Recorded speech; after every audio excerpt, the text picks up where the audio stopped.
Hi friends, welcome to my channel. ఈరోజు video చాలా ఇంట్రెస్టింగ్గా ఉందండి. వీడియోని ఎక్కడ స్కిప్ చేయకుండా ఎండ్ వరకు చూసేయండి. ఇక ఆరు వాకిట్లో ముగ్గు వేస్తూ అమర్ని ఇలా అంటూ ఉంటుంది. ఇదేంటండి మీకు ఈ ముగ్గు అంత ఇష్టం ఏంటండి? రోజు నన్ను మీరు ఈ ముగ్గు వేయమని గొడవ చేయడం ఏంటండి అని అంటుండగా అమర్ ప్రేమగా ఇలా అంటుంటాడు ఆరుని. నాకు ఈ ముగ్గు ఇష్టమే, కానీ ఆ ముగ్గు నువ్వు వేయడం ఇష్టమోయ్ అని అంటూ ఆరు చెంపకి కలర్ పూస్తాడు అమర్. ఏంటండి మీరు? ఇప్పుడే స్నానం చేసి వచ్చాను, నాకు కలర్ పూస్తారేంటి? మీరు పని చేయరు, నన్ను పని చేసుకొనివ్వరు అని అంటూ ఆరు మీరిక్కడి నుండి ఫస్ట్ వెళ్ళిపోండి అని అరుస్తూ ఉంటుంది అమర్ పైన. ఆరు ఇక చేసేది లేక అమర్ 4 అడుగులు దూరంగా వెళ్ళి ఆరుని చూస్తూ కంట్లో నలకపడినట్టు అమ్మా అని అరుస్తూ యాక్టింగ్ చేస్తూ ఉంటాడు. ఏమైందండి, ఏమైంది అని కంగారుగా ఆరు అమర్ దగ్గరికి వచ్చి మెల్లిగా అమర్ కంటిని ఓపెన్ చేసి నలక పోయేటట్టు ఊదుతూ ఉండగా అమర్ మాత్రం ఆరుని దగ్గరగా లాక్కొని లిప్ లాక్ చేసిస్తాడు. అమర్ చేసిన పనికి ఆరు సిగ్గుపడుతూ అమర్ని చూస్తూ ఉంటుంది. ఇలా కాదు మిమ్మల్ని అని అంటూ అక్కడున్న రంగుని అమర్ మీద పోయబోతూ ఉండగా ఆరుని ఆపి అమర్ తను ఆరు చెంపకి పూసిన కలర్ని తానే స్వయంగా చెంపతో రాసుకుంటూ ఓకేనా అని అడుగుతుండగా ఇక ఆరు సిగ్గుపడుతూ ఉంటుంది. అలా బాగి వేసిన ముగ్గుని చూస్తూ గతంలోకి వెళ్ళిపోతాడు అమర్. ఏమండి అని బాగి అరుస్తూ ఉంటుంది. ఇక అమర్ బాగి పిలుపుతో ఈ లోకంలోకి వస్తాడు. ముగ్గు బాగుందా అండి? మీకు ఈ ముగ్గు అంటే చాలా ఇష్టమంట కదా, నేనే కష్టపడి ముగ్గు వేశాను అని బాగి అమర్తో అంటూ ఉండగా ఇక అమర్ ఆశ్చర్యపోతూ బాగి వైపు చూస్తుండగా పక్క నుండి గమనిస్తున్న ఆరు, అక్క చెప్పింది అని మాత్రం చెప్పకు అని ఆరు అనుకుంటూ ఉంటుంది.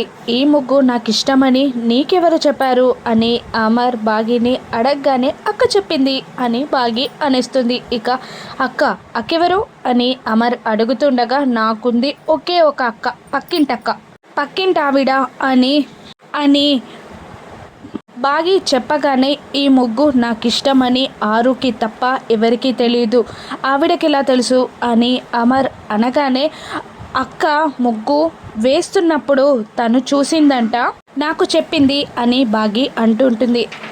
అవునా, నేను జాగింగ్కి వెళ్ళొస్తాను అని అంటూ అమర్ వెళ్ళబోతుండగా అంత కష్టపడి ముగ్గు వేశాను కదండి, ముగ్గు బాగుందనో కాంప్లిమెంట్ ఇవ్వచ్చు కదా అని అంటూ మెలికలు తిరుగుతూ తన చెంపకి కలర్ని అంటించుకుంటుంది బాగి. ఇక దాంతో అమర్ బాగి చెంపకి కలర్ అంటిందన్న విషయం చెప్పలేక తడబడుతూ ఉంటాడు.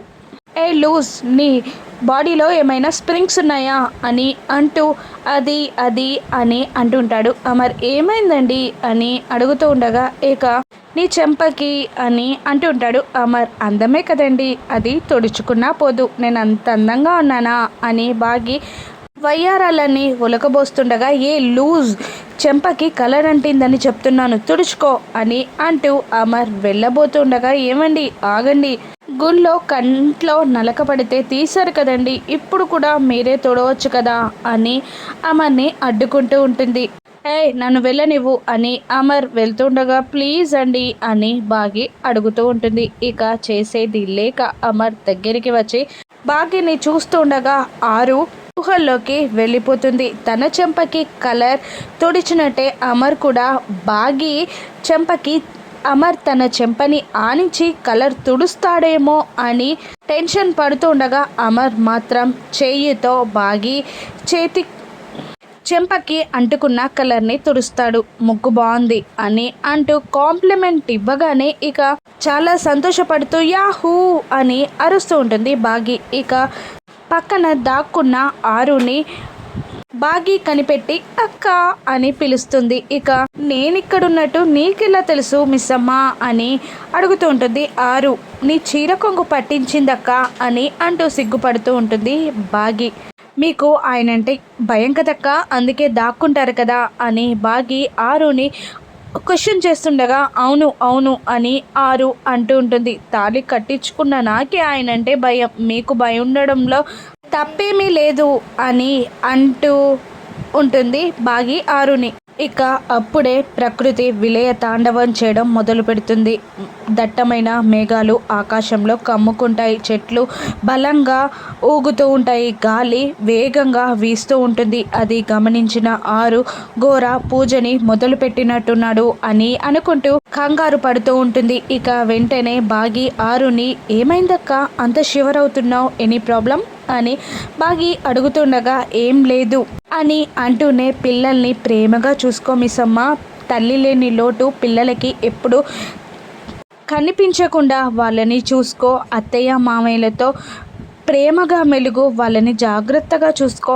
ఆయన నీ చెయ్యి పట్టుకోకున్నా కూడా ఆయన నీ చెయ్యి పట్టుకునే వరకు నువ్వు ఆయనని ఒంటరిగా వదిలిపెట్టకు. ఇక మనోహరి చేసిన తప్పులన్నింటికీ తను శిక్ష అనుభవించేలా చెయ్యి, నువ్వు జాగ్రత్తగా ఉండు మిస్సమ్మ అని అప్పగింతలు చెప్తున్నట్టు ఆరు బాగితో అంటుండగా అదేంటక్క నువ్వేం చెప్తున్నావో నాకు అర్థం కావట్లేదు, ఇప్పుడు ఇవన్నీ నాకెందుకు చెప్తున్నావు అని కంగారుగా బాగి ఆరుని అడుగుతుండగా నేను వెళ్ళిపోయే టైం వచ్చింది అని అంటూ ఉంటుంది. ఆరు ఎక్కడికి వెళ్తున్నారక్క, మొన్న వెళ్తానన్నారు అక్కడికేనా అని అంటుండగా అసలు వెళ్ళే ఛాన్స్ ఉన్నప్పుడు అక్కడికి వెళ్ళిపోయినా బాగుండేది అని ఇప్పుడు అనిపిస్తుంది, కానీ ఇప్పుడు ఆ ఛాన్స్ కూడా లేదు అని ఆరు అనేస్తుంది.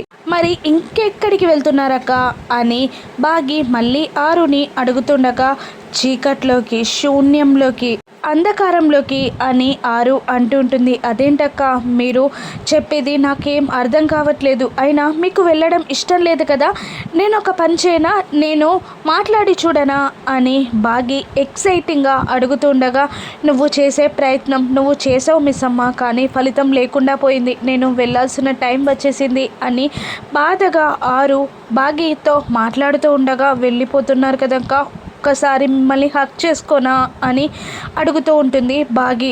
అమ్మో వద్దు, ఇంకా దగ్గరైతే నేను వదిలిపెట్టి వెళ్ళలేను, నువ్వు జాగ్రత్త మిస్సమ్మా అని అంటూ ఇక అక్కడి నుండి ఆరు వెళ్తూ ఉండగా బాగి బాధగా ఆరుని చూస్తూ ఉండిపోతుంది. ఇక ఆరు ఆ ఇంటిని చూస్తూ ఆ ఇంటితో ఉన్న అనుబంధాన్ని, పిల్లలతో, అమర్ వాళ్ళ అమ్మా నాన్నలతో జరిగిన తీపి జ్ఞాపకాలన్నీ గుర్తు తెచ్చుకొని అక్కడి నుండి ఆరు నడుచుకుంటూ వెళ్ళిపోతూ ఉంటుంది. మరోవైపు ఘోర వెకిలిగా నవ్వుతూ ఈ రోజుతో నా లక్ష్యం పూర్తవుతుంది అని అంటూ మంత్రాలు చదువుతూ ముగ్గు వేసి దీపం పెట్టి ఆ అస్థికలని ఆ ముగ్గులో పెట్టి పసుపుని అలా మంత్రాలు చదువుతూ ఆ ముగ్గులో వేస్తూ దేవా నేను ఈ రోజుతో మానవ జాతికి చక్రవర్తిని అవ్వబోతున్నాను అని పూజ స్టార్ట్ చేయబోతుండగా దేవ ప్రత్యక్షమవుతాడు. ఆగు గోరా ఆగు, ఇటువంటి పనులకి ముహూర్తం ఉంటుంది, అప్పుడే ఆత్మ బలానికి శక్తికి నీ బలం తోడై నువ్వు మానవ జాతికి చక్రవర్తివి కాగలవు అని దేవ అనగానే ఆ ముహూర్తం ఎప్పుడు అని ఘోర అడుగుతుంటాడు. అప్పుడు మరో 3 రోజుల్లో నవమి రాత్రి 8:22 అప్పుడే ఈ పూజని నువ్వు చేస్తే నువ్వు మానవ జాతికి చక్రవర్తి అవుతావు, ఇక నీ కోరిక నెరవేరుతుంది అని దేవ ఘోరతో చెప్తుండగా అలాగే అని అంటూ ఉంటాడు ఘోర. మరోవైపు మనోహరి రామ్మూర్తి చెప్పినట్టు ఎవరికి కాల్ చేయాలా అని ఆలోచిస్తూ మనోహరికి కాల్ చేస్తుంది. మంగళ ఏంటి చెప్పు, డబ్బుల కోసం అయితే నాకు ఫోన్ చేయకు, పెట్టాయి అని అంటుండగా మంగళ డబ్బుల కోసం మాత్రమే చేస్తానా, వేరే విషయం ఉంది, ఆ ముసలోడు స్పృహలోకి వచ్చాడు, బిడ్డ అల్లుడిని చూడాలని చాలా ట్రై చేస్తున్నాడు, ఫోన్ చేయమన్నాడు, ఎవరికి ఫోన్ చేయనా అని నిన్ను అడుగుదామని నీకు చేశాను అని మంగళ మనోహరిని అంటుండగా ఇన్నాళ్ళకి మంచి పని చేసావు, అమర్కి కాల్ చేసి అందరినీ హాస్పిటల్కి రమ్మని చెప్పు, ఇన్నాటికి శుభవార్త చెప్పావు అని మనోహరి అంటుండగా ఏంటా టెన్షన్, ఎందుకు ఇలా మాట్లాడుతున్నావు అని అడుగుతూ ఉండగా ఇక అమర్ ఆరు తల్లిదండ్రుల గురించి వెతుకుతున్నాడు. ఒక్కరోజు ఆగితే నాకు మంచి టైం స్టార్ట్ అవుతుంది, ఒక్క రోజులో అంతా సర్దుమణుగుతుంది అని అనగా ఒక్క రోజులో ఏం జరుగుతుంది, నా మొగుడు 25 ఏండ్లుగా ఆరు కోసం వెతుకుతున్నాడు, నా మొగునికి సాధ్యం కాంది అమర బాబుకి ఒక్క రోజులో ఏం సాధ్యమవుతుంది అని మంగళ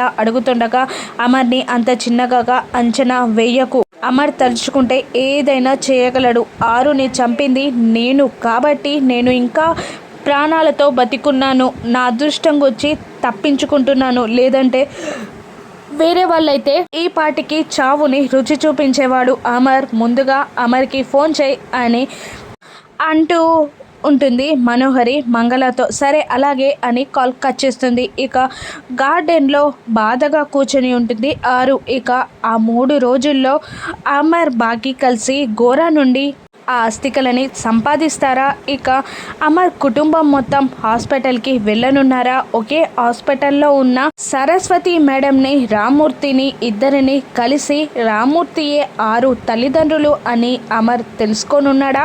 రానున్న ఎపిసోడ్స్లో చూద్దాం. Thank you for watching.